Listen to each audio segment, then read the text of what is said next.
ہمارے یہاں بھی زندگی میں ہم بہت سارے فیصلے عقل سے کر رہے ہیں. معاذ اللہ اب تو اسلام کے بہت سارے اصولوں پر عقل کی دلیل مانگی جا رہی ہے کہ جناب یہ بتائیے تو صحیح لاجک کیا ہے, اس قانون کے پیچھے لاجک کیا ہے, تو ورثہ جو ہے وراثت مرد کا 2 تو عورت کا 1, اس کی لاجک کیا ہے, عورت کو طلاق کا حق کیوں نہیں ہے, مرد کو طلاق. ارے بھائی ہم ان لاجکوں میں کب سے پڑ گئے.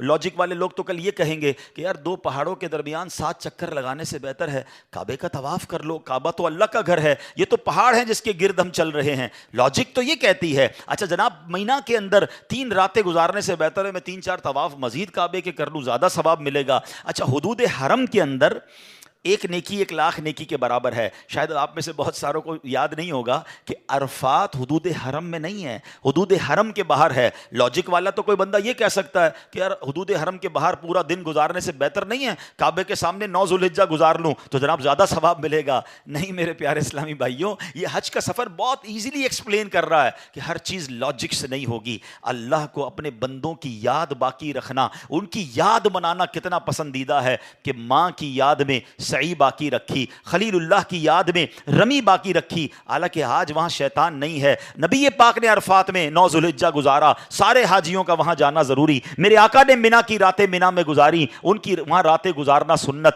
تو یہ سب باتیں بتا رہی ہیں کہ اگر جو لوگ یہ کہتے ہیں کہ اولیاء اللہ کی یاد نہ مناؤ, اللہ والوں کی بار بار یاد کیوں مناتے ہو, ہر سال ان کا دن کیوں مناتے ہو, تو میرا سوال ان سے یہ ہے کہ پھر حج کیسے کرو گے. حج تو ہے ہی اللہ کی یاد, اللہ والوں کی یاد میں انہی کی اداؤں کو ادا کرنا ہے. کیا صحیح کرنے والا بی بی ہاجرہ کی یاد دل سے نکال سکتا ہے؟ کیا رمی کرنے والا خلیل اللہ کی یاد دل سے نکال سکتا ہے؟ ارے یہ کیا اسی لیے گیا کہ سب کو یاد آئے کہ میرے خلیل نے کیا کیا, اس کی زوجہ نے کیا کیا, اس خاندان نے کیسی قربانیاں دی. آج بکرا کاٹتے ہیں, گائیں کاٹتے ہیں, بوٹیاں بھی ہم کھا جاتے ہیں, لیکن جناب اس قربانی کو تو یاد کریں کہ ادھر تو بچہ ذبح کرنے کا حکم تھا اور خلیل اللہ کی اس یاد کو آج ہم یاد کر رہے ہیں. تو سبحان اللہ, یہ تمام باتیں ہمیں بتا رہی ہیں کہ اگر آج بھی کوئی اولیاء کرام کا, صحابہ کرام کا, سرکار دو عالم علیہ الصلوۃ والسلام کی یاد میں کوئی دن مناتے ہیں, کوئی پروگرام کرتے ہیں, ان کا ذکر کرتے ہیں, تو اس میں کوئی قباحت نہیں. یہ حج پورا ہے ہی اللہ والوں کی یاد. باقی ساری لاجک چھوڑیے.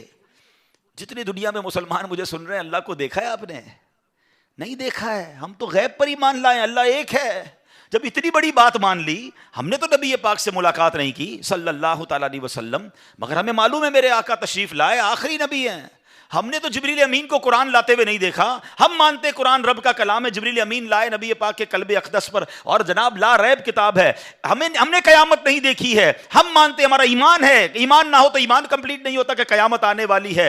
ہم نے کبھی قبر کے اندر کسی کو عذاب اور جزا دیتے ہوئے نہیں دیکھا, مگر ہمارا ایمان ہے کہ قبر میں یا تو عذاب ہوتا ہے یا جنت کا باغ بنتی ہے. اتنی ساری پردے والی, غیب والی بیسکس ماننے کے بعد آج میرے اور آپ کے دلوں میں سوئی چبوئی جا رہی ہے کہ پوچھو جناب اسلام کا یہ قانون کیوں ہے, اس کے پیچھے لاجک کیا ہے.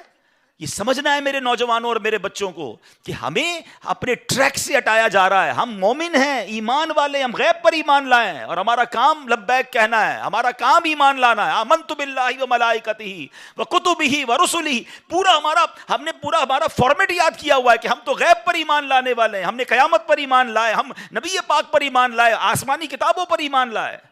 مگر آج جناب کوسچنز کریٹ کیے جا رہے ہیں اور لوگ کنفیوز بھی ہو جاتے ہیں کیونکہ سب کو سننا ہے.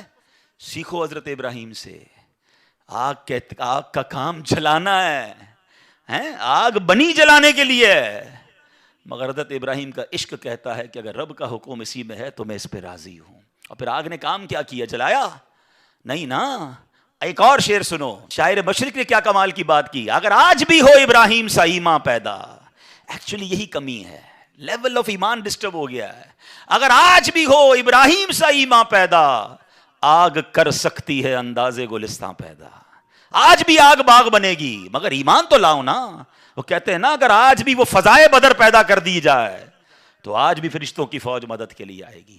بات یہ ہے کہ وہ لیول آف ایمان نہیں رہا.